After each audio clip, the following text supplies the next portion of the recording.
I don't think I know a single family that hasn't been touched by addiction. And for those of us who also have a story of recovery, it is a gift worth commemorating. The Pittsburgh Recovery Walk celebrates the many roads to recovery from addiction and all those who travel them. This year's walk is Saturday, September 7th. It kicks off right across from the Heinz History Center at 9 a.m. and heads downtown and back. It's free. They would love to know that you're coming, but registration is not required. There's going to be music, speakers, kids' activities, food trucks, a resource fair, dogs are welcome, plus the whole route is handicap accessible. Learn more at pghrecoverywalk.org because every recovery story matters.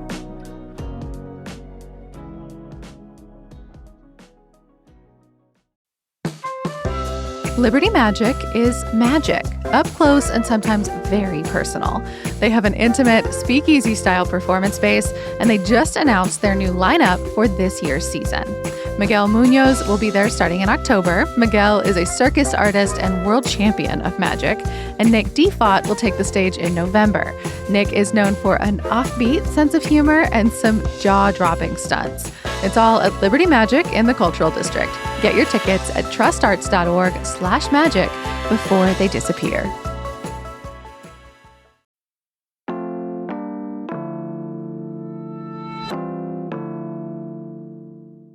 Today on CityCast Pittsburgh, if you go downtown to 4th Avenue, it's an average street. Office buildings, a pizza joint, a convenience store. But back at the turn of the 20th century, it was Pittsburgh's very own version of New York's Wall Street. And believe it or not, it was not because of steel, but an oil boom that kicked off 165 years ago today. I'm here with a local historian to tap into the story.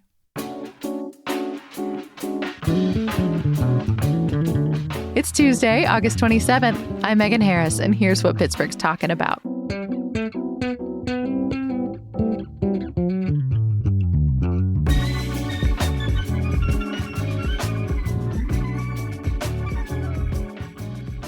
I'm with historian, author, and Pittsburgher Mark Hauser, who's been touring the country lately, talking about our nation's oldest skyscrapers, their architecture, and of course, all the people and stories behind them. Mark, welcome back to CityCast Pittsburgh. Megan, thank you very much for having me. Appreciate it so much. Today, we are talking about not just one building, which is your specialty, I know, but a whole street here in Pittsburgh, our version of New York's Wall Street. And we just happen to be recording inside one of its remaining masterpieces. But I want to start at the beginning. Tell me about Drake's Well. Yes, Drake's Well was the first commercial oil well here in western Pennsylvania. Well, not here, way up the Allegheny River at Titusville. It was the first attempt to drill deliberately for oil. Now, there had been oil seeping up from the ground all along the Allegheny Valley. And in fact, there was a Pittsburgher, Sam Keir, who started out bottling that oil and selling it as a patent medicine you could drink if you had an upset stomach or rheumatism or what have you, but eventually figured out... And it was really the Wild West of homeopathic medicines back then. It was. But it also made a lot of black smoke. Mm-hmm. So he thought, if I refined this, it could be like kerosene and it would be a lamp fuel. And that attracted more investors who hired this Colonel Drake to drill for oil in Titusville. And as you say, today is the anniversary. 165 years ago, they struck oil and they started shipping that oil right here to Pittsburgh. What was Pittsburgh like in this era, like 1859, but also, over the course of the next 25, 30, 40 years? Right. Pittsburgh was, an industrial powerhouse for sure. So there was iron and soon there would be steel production. And that's when Andrew Carnegie is just sort of getting his industrial start. He actually was in railroads during the Civil War, but then he'd move into his production. There were other factories all over the place. And right here on 4th Avenue, where this building, where you guys are located, there were a lot of banks here. So if you think about the technology needed for industrial processes, they also need money and financing. And so bankers were up and down this street. And so that's how this street came to eventually be known as the Wall Street of Pittsburgh, because these two things, industry and capital, kind of interconnect. Why 4th Avenue? Why did the banks land here? Why did the petroleum exchange, what became our stock exchange, why did it all, pick this spot? Well, that's a great question. Why the banks came here, I think one of the initial banks, the Bank of Pittsburgh, was here on 4th Avenue, and then others clustered near it. Why the stock market came here, that's another story. So Pittsburgh had its own stock market. All the cities did back then, not just New York City. And before we even had a stock market, we had a petroleum market. So like a commodities market for all of this oil that's coming down on the barges, right? They're haggling for it on the wharves. It literally, like physically, like guys are out there like hands up yelling, I want that oil, I want that oil. Exactly. And how much they'll pay for it per barrel. And so this has to get more organized. And at first it was on the Allegheny River Wharf, but it soon moved here because this is where all the money men are. That sounds chaotic, if I'm honest. Like down by the river, waiting for your boat to come in. Yeah. It's probably pretty messy, too. Everyone's got these leaky barrels with that's true. Black goo coming out of them. What that did to our rivers, RIP. But okay, so they land here on 4th Avenue. The banks are here. The banks are here. And there were pretty soon the refiners and the suppliers and the riverboat captains are all trying to figure out where's going to be an organized market where we can all gather, set prices, figure out so this is less chaotic. And also to lobby because of the federal taxes on oil, as it's a new discovery. I mean, it's not used as anything other than lamp fuel then, but it's handier and easier to get than what was the lamp fuel before kerosene. Whale oil. Sperm whales. So that's why we had this huge whaling industry, is so that they could scoop this goo out of a whale and use it to light lamps in your house. Mark, I didn't know that I knew that. That was very deep. So the stock exchange, it became a physical structure, a building here on 4th Avenue. Yeah, and the person who paid for the first Pittsburgh petroleum exchange that then sort of morphed into a stock exchange trading, industrial shares and financial instruments too. The guy who built it was Jacob Vandergrift. A name a lot of us are familiar with here in Pittsburgh. Yes. So Jacob Vandergrift was a riverboat captain at first who went up there to the oil fields and was shipping oil and then turned that into a pipeline company. And he built a beautiful, beautiful building here on 4th Avenue that was the Petroleum Exchange and the Stock Exchange. Unfortunately, the building burned down.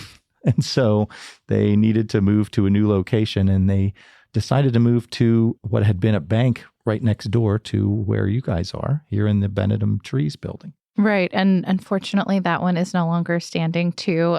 We often lament that we are right next to a loading dock, which I guess is where that stock exchange once stood. That's right. And if people are on 4th Avenue, they can see a really cool mural that shows what the building used to look like. It looked a little bit like the White House. There's a QR code they can scan, or they can just go to goforthpittsburgh.org and, hear a little bit more and read a little bit more about this. Yeah, it's kind of a walking history resource. It's really neat.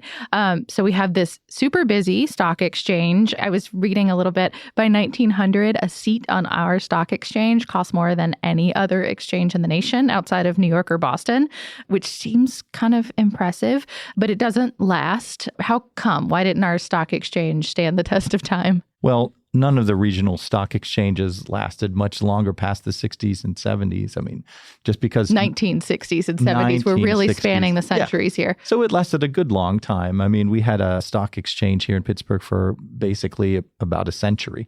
And then eventually all that stuff goes to New York with computer trading and so forth.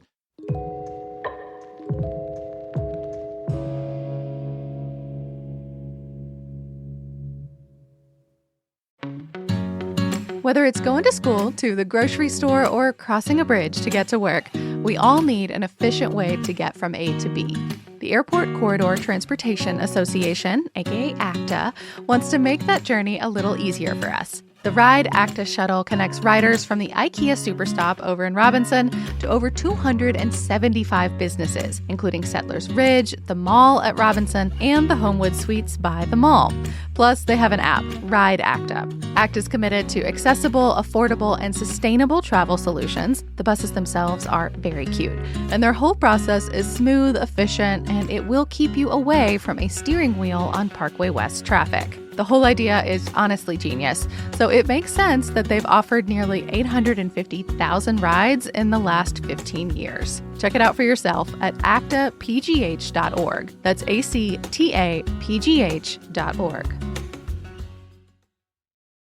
So what else was here on 4th Avenue? Well, where we're sitting right now is a terrific building that we call it the Benedum Trees building, but it was originally built as the McChesney building, and it was independently built by a woman, Caroline Jones McChesney, for basically members of the stock exchange next door. So you could get an office here, and it's so fancy, as you know, with the beautiful marble and lovely brass fixtures in the lobby, and you can even see your doorknobs here are the original beautiful brass doorknobs. They are beautiful. They also are wont to slip from time to time, so we have accidentally knocked that off. Don't tell anyone. I also think the architecture here is also really beautiful, even from the outside. It's hard to get a glimpse of, say, the top of our skyscrapers, big and small here in Pittsburgh. But you and your collaborator have done just such an incredible job with drone photography, like bringing these details to life for people. I had no idea that there were terracotta lion heads on the top of this building, for example, but you can see it in some of your work. Absolutely. You're talking about the High Rises collection, and that's something people can see online at thehighrisescollection.com. But this whole street, 4th Avenue, is the location of many of the first skyscrapers in Pittsburgh, built right about the time 1900. This building, I think, is from 1906. So when skyscrapers were invented in the 1880s in places like Chicago and New York, they eventually made it to cities like Pittsburgh. And so many of them are lined along this street, and they're these gorgeous old-fashioned ones. And as you say, one of them, yours, is the one not mine personally, one we are very happy to have office space in. Yeah, absolutely. But back to the building's inception, Miss McChesney, she had a fun nickname, O-Line. How did she come to be, this grand dame of a Pittsburgh skyscraper? She kind of unluckily lucked into it, in the sense that her brothers and her mom and her dad all died. And so she was the sole inheritor of the family fortune. But her dad had been a judge and then later a banker. And that was kind of a thing back then. Andrew Mellon's dad was a judge who then became a banker. I'm not entirely sure how it is that judges became bankers, but I presume it must have been you meet a lot of important and influential people as a judge. And then when you're done being a judge, you've maintained a network of contacts and powerful and influential people, and you're perfectly positioned to open. Back then, a lot of banks were private, so people would open a bank. So she had this dad's bank fortune and a lot of valuable land, and so she commissioned and had built a skyscraper right here, and it was named the McChesney Building. That was her married name. She'd just gotten married. She had the building built when she was about 50 years old, and then she sold it soon after to two guys, Mike Benedum and Joe Trees, who renamed the building after themselves. And Benedum and Trees, I feel like, are both fairly easy to find. But before we move on, Caroline O-Line, she had a not amazing legacy, I think, towards the end of her life.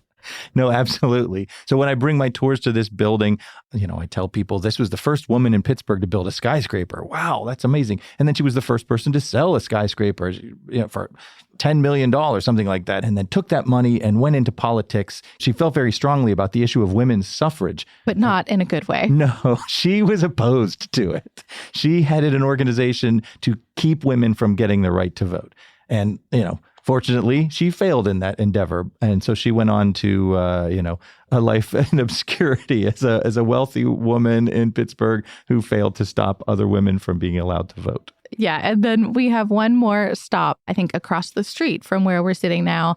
It is now a Pittsburgh Parking Authority parking garage, but it used to be the Bank of Pittsburgh. The Bank of Pittsburgh was a gorgeous edifice it was here since the mid-1800s or the early 1800s, but the one that was here at the turn of the century was built by George Post, who was a major New York architect and who was in town making another one of our first skyscrapers. In fact, today, the oldest skyscraper still standing in Pittsburgh from the late 1890s, the Park Building. It's the one with the guys, sort of Atlas-like figures holding the roof up with their arms over their heads along the top line, the cornice line of the building. You can see it from Mellon Square Park. So what happened to it, the Bank of Pittsburgh?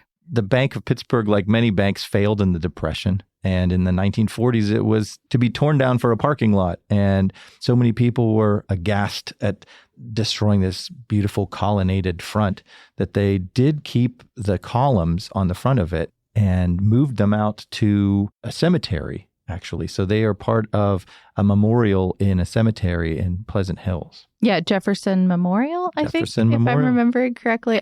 We tried to bone up on your work in advance. Thank you. Yeah, I think it's the columbarium. Is that what they call it? The part where you put the urns with ashes? You're always teaching me new words, Mark. It's a handy word to know, columbarium. So we had this block, we had this booming stock exchange, we had our own version of Wall Street. Why is most of it gone now? What was it about the Depression or that era that, brought some of these buildings down, but then, of course, didn't bring down the one we're currently in? Well, Mike Benedum and Joe Trees did prosper through the Depression. So they had an oil company. They both worked for oil companies in West Virginia and then struck out on their own. And by struck out, I mean to say they struck oil. And so they created a company, headquartered it here, named the building after themselves. And they went for many years with a successful international oil company. And that is why this building is in such good shape and is still standing here. And a lot of the other buildings, they kind of went out of style, out of fashion. There were newer skyscrapers invented, new techniques, new fashions in building. And so a building that looks as old-fashioned as this one was unpopular. And so many of the other ones got torn down for things like parking lots and for new buildings. But the character of the neighborhood changed a lot in the process, too. Surely it did. And yet, Fourth Avenue still does have a real wealth of these old antique first skyscrapers of Pittsburgh. And it's also why the street is so narrow, by the way, because when all the other streets got widened in the early part of the 20th century, all the bankers here said, "You're not widening our street. We just built a beautiful skyscraper on it." So it is one of the narrowest and least trafficked streets, but it's a lovely one to stroll down and sort of gaze to the left and to the right and look up and see these beautiful facades. Well, we're very grateful that you are frequently looking up as part of your work. If you want to see any of these structures or hear more about their history, maybe what they once meant to Pittsburgh, you can join Mark on an upcoming rooftop tour. I know you have dates in September and October coming up. Which buildings are you doing? In October, we'll be coming to this building. In September, that's September 14th and 15th, we're going to be going to a brand new attraction on my tour, which is the Kaufman's building roof, which has some beautiful vistas from there that we will behold. And cool access too, because it's all residential now. Yeah, exactly right. It's residential, but it's got a real panorama from up there. But we always start out at the Coppers building. It's an Art Deco masterpiece of Pittsburgh. And we go up to the 29th floor balcony. And there's other wonderful views to see and places to go. And people can find out about this at antiqueskyscrapers.com. And that's how you can find your tickets. And that's also got links to my high rises collection that I have done with Chris Heitha, an artist from Philadelphia, making these drone images. Mm-hmm. And I've got exciting news too, Megan, that I just found out that we'll be bringing that high rises collection, some giant 5-foot tall canvases of Pittsburgh's antique skyscrapers, including the Benedum trees, here to the building, to a gallery coming up this fall. Yeah, so that'll be, I guess, first floor if you're looking at the building, maybe on the left. So some pretty stuff coming to Pittsburgh Streetscape soon. Absolutely. Mark, thank you so much. You're welcome, Megan. It's always so fun to be on the show.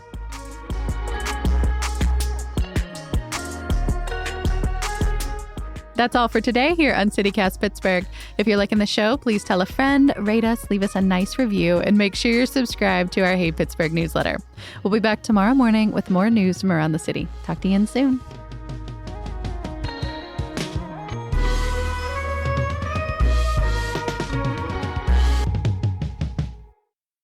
Okay. Brain reset.